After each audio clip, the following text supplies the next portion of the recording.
tous, ravi de vous retrouver pour le 19h à la une ce soir. La généralisation de la protection sociale, un chantier prioritaire dans le cadre de la nouvelle vision du développement, un pilier majeur pour la consolidation de l'inclusion de tous les citoyens.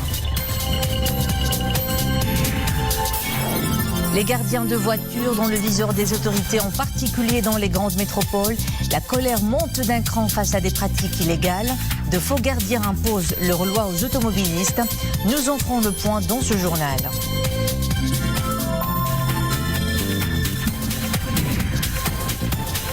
De la création mode également dans cette édition à travers une rencontre de deux stylistes casablancaises bien inspirées qui proposent des tenues customisées. Et visiblement, les clients en raffolent. Le nouveau modèle de développement, futuriste et ambitieuse pour l'avenir, le CAP 2035 avec une hauteur stratégique indéniable. C'est le fruit d'une volonté et d'un engagement exprimé au plus haut sommet de l'État. Désormais, la voie est tracée et portée par le rapport de la commission spéciale sur le modèle de développement. Un rapport présenté à Sa Majesté le roi Mohamed VI. C'était mardi dernier au Palais Royal de Fès par le président de cette commission, Cheikh Ibn Moussa, selon un communiqué du cabinet royal. En voici le rappel, Mariam Messi.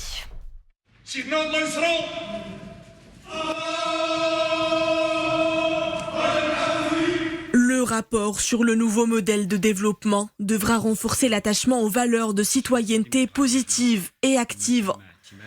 C'est aussi un pas vers la consolidation du sentiment d'appartenance à une nation et l'affirmation de la personnalité historique et culturelle marocaine. Conformément à la mission qui lui a été confiée, la Commission a su opérer un cadrage rigoureux de ses travaux. Elle a notamment pu explorer les nouveaux enjeux induits par la pandémie du Covid-19 dans une multitude de domaines stratégiques comme la santé, l'agriculture et la sécurité alimentaire, l'énergie, le développement industriel et touristique. Sa Majesté le Roi a félicité le président et les membres de la Commission pour les efforts déployés et la qualité du travail accompli, fruit d'un large processus participatif d'écoute, de débat et d'intelligence collective.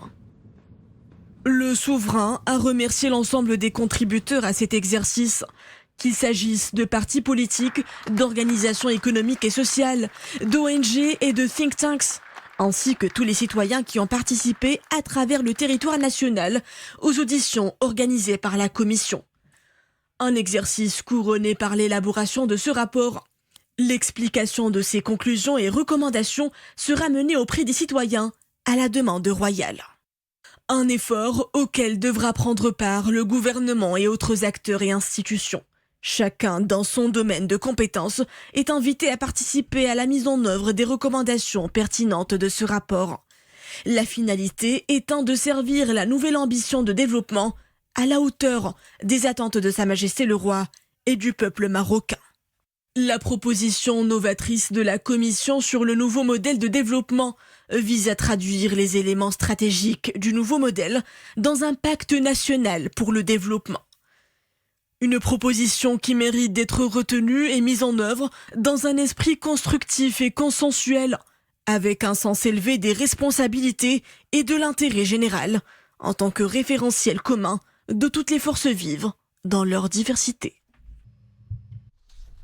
Des choix stratégiques à moyen terme pour un développement qui profite à tous. Et dans ce nouveau et très ambitieux chantier, la généralisation de la protection sociale s'érige en priorité.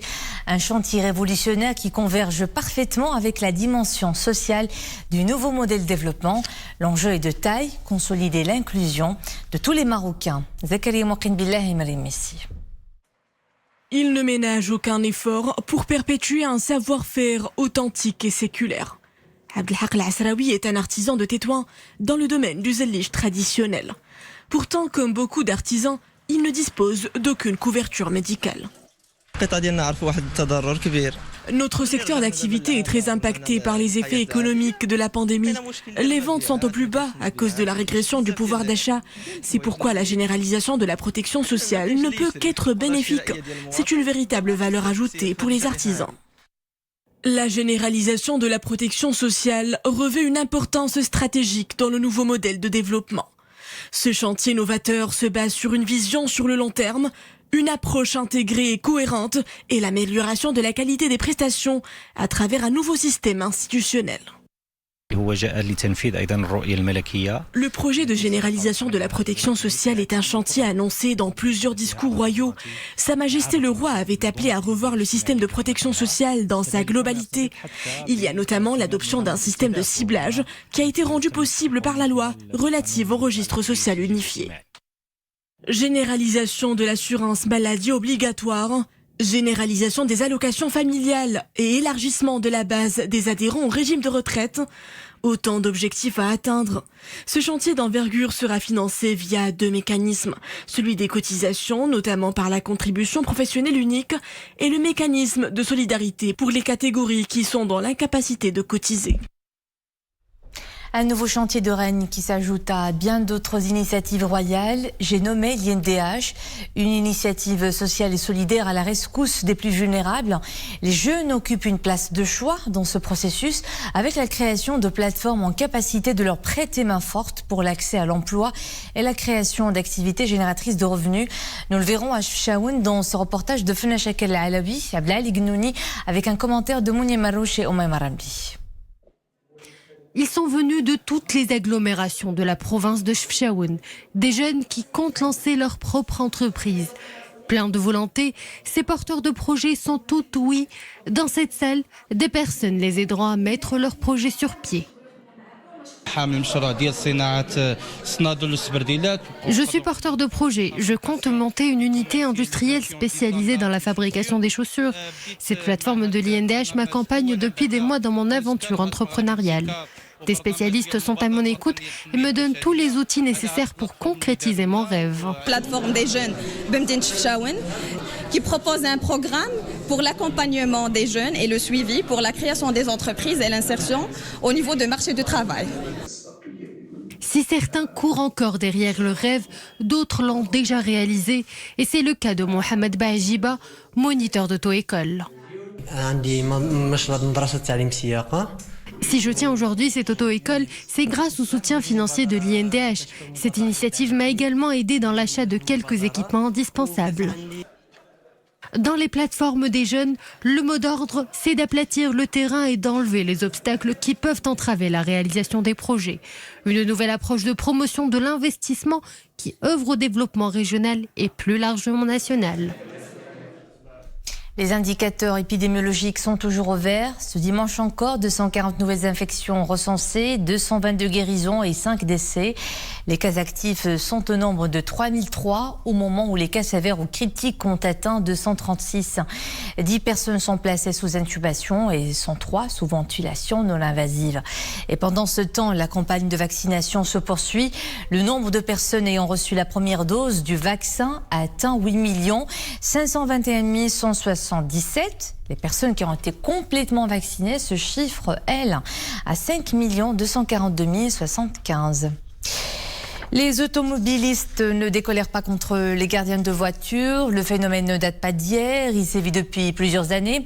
Aujourd'hui, le phénomène s'amplifie et met à rude épreuve les nerfs des usagers face, disent-ils, au harcèlement de personnes qui s'improvisent en gardiens. Ils sont partout, même en présence d'un eurodateur, contraignant les citoyens à payer. Zakaria Mouqinbillah et Maryam Messi. Ils sont visibles grâce aux gilets jaunes qu'ils arborent et investissent notre espace public. Ils, ce sont les gardiens de voitures. Dans les parkings ou sur les abords de boulevards, ils sont omniprésents et n'hésitent pas à monnayer ce qu'ils considèrent comme un dû, alors qu'ils opèrent en toute illégalité. Ce phénomène a pris beaucoup d'ampleur ces derniers temps. Il y a des gardiens agréés qui travaillent depuis des années. Malheureusement, la majorité des gardiens ne sont pas autorisés à exercer. Le gilet jaune est devenu un prétexte pour contraindre les citoyens à payer une dîme indue. En contrepartie, un gardiennage qui n'est ni demandé ni assuré. Autre source de conflit, le prix des prestations à la tête du client, de l'espace et du modèle du véhicule.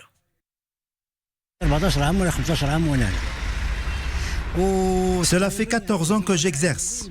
J'entretiens de bons rapports avec les clients, tout se passe bien. Pour ce qui est du tarif, je me contente de ce que les gens me donnent. Le problème vient des gardiens non autorisés. Ceux-ci importent une légende en imposant leurs propres tarifs. Par exemple, 10 dirhams le stationnement.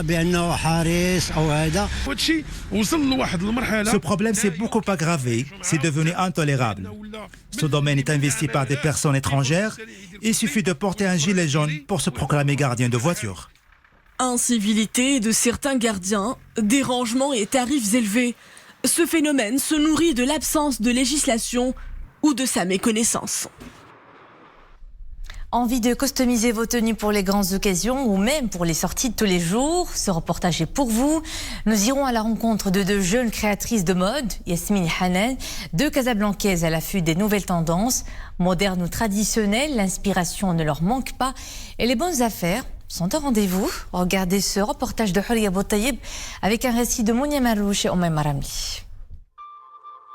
Un voyage de milieu commence toujours par un premier pas.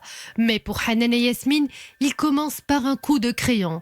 Deux jeunes stylistes qui se sont fait une place de choix dans l'univers de la mode. Des artistes qui se sont vite mués en jeunes entrepreneurs. Créatrices, stylistes, designers, beaucoup de casquettes, toujours sous le même nom. On a commencé sur un coup de tête. On peut dire qu'on n'était pas épanoui dans notre travail, vu qu'on a travaillé dans plusieurs domaines, et on a décidé qu'on voulait travailler de notre passion. Et c'est là où a commencé l'idée, parce que moi et ma copine, on adore le dessin. On peut dire qu'on est des artistes d'esprit. Et voilà, on a décidé de faire de la personnalisation sur les objets et les vêtements des clients. Nous avons décidé de commencer notre projet avec la somme de 500 dirhams. Donc c'est pas beaucoup. Mais ça nous a suffi pour faire un essai. On a acheté de la peinture, des pinceaux, et on a fait un essai sur nos propres vêtements, les vêtements de notre famille. Et nous avons essayé aussi l'étape du lavage pour voir ce que ça donnait, est-ce que le résultat allait être bien ou pas, parce qu'il faut présenter de la très bonne qualité aux clients. Des tenues modernes, mais avec une petite touche marocaine. Des dessins qui mettent en valeur toute la quintessence du patrimoine vestimentaire marocain. Des caftans et des bijoux qui font ressortir toute la splendeur et la singularité de la femme marocaine. En ce qui concerne la clientèle, nous avons beaucoup de clients au Maroc et aussi en dehors du Maroc. Donc, et surtout la communauté marocaine qui vit à l'étranger. Donc, vous savez que quand on vient à l'étranger, nous avons besoin de cette touche qui fait partie de nous, qui fait partie de notre pays, notre patrimoine. Et donc, les gens aiment porter des habits avec une touche marocaine. Si aujourd'hui leur carnet de commandes est plein, c'est parce que ces jeunes femmes ont cru dur comme fer en leurs rêves. Elles ne lâchent jamais leur atelier, là où tout a commencé. Autre registre de création, la peinture. Pour cela, nous allons à la découverte du monde rêvé et imaginé de la Congolaise Cynthia Sifa Moulonga. Du haut de ses 23 ans, ses origines africaines l'inspirent plus que tout dans son parcours de plasticienne. Mama Africa est au cœur de ses préoccupations et réflexions. Mohamed Laharoui, Reda Fejah et Dominique Orlando l'ont rencontré à Casablanca. Elle a pris le parti de ne s'intéresser qu'à ce qui la concerne de très près. Et en ce sens, c'est presque à huis clos que l'on accède à ces travaux d'artiste peinte encore très jeune, puisqu'elle n'a que 23 ans. Cynthia Sifa Moulonga est congolaise qui vit à Johannesburg en Afrique du Sud. Elle n'a pas de rapport particulier avec le Maroc, mais elle fait un travail en général sur l'Afrique, sur la notion de la beauté féminine à travers les stéréotypes, à travers on va dire la notion de beauté parfaite qui peut être perçue à travers les réseaux sociaux ou les magazines. Elle a aussi, pour quelqu'un, je trouve, une artiste de 23 ans, une très grande maturité dans son travail, dans sa façon d'aborder ses créations, ou même dans sa façon en tant qu'artiste de gérer ses relations, de gérer sa carrière. Très curieusement, l'artiste et le galeriste qui l'expose ne se sont jamais rencontrés. C'est dire ce que signifie l'outil Internet aujourd'hui pour les artistes de demain. C'est nécessaire de passer par le digital. Je pense que l'année qui vient de s'écouler nous le montre vraiment. C'est-à-dire que tout s'est transformé en digital. Les foires physiques, les expositions physiques, les artistes pour montrer leurs œuvres passent beaucoup par le digital. Un artiste peut évidemment être promouvoir son travail sans passer par le digital, mais je pense que ça reste un outil qui est quasiment indispensable. Aller à sa rencontre est également de l'ordre de l'indispensable vu la rareté des occasions qui nous sont aujourd'hui offertes pour découvrir et apprécier tous ces nouveaux noms issus de la scène artistique africaine émergente. Et nous ne pouvons clore cette édition sans cet hommage à toutes les mamans. Ce dimanche 30 mai marque en effet la fête des mères, l'occasion de partager de tendres messages d'amour à celles qui donnent la vie et témoignent un amour inconditionnel à leur progéniture. Toutes nos affectueuses pensées et notre gratitude à nos chères mamans dont le paradis est sous leurs pieds. Voilà, c'était le mot de fin de cette édition. Merci à vous de nous suivre. À 21h, vous aurez le plaisir de rencontrer une maman, Nadia El Moudden.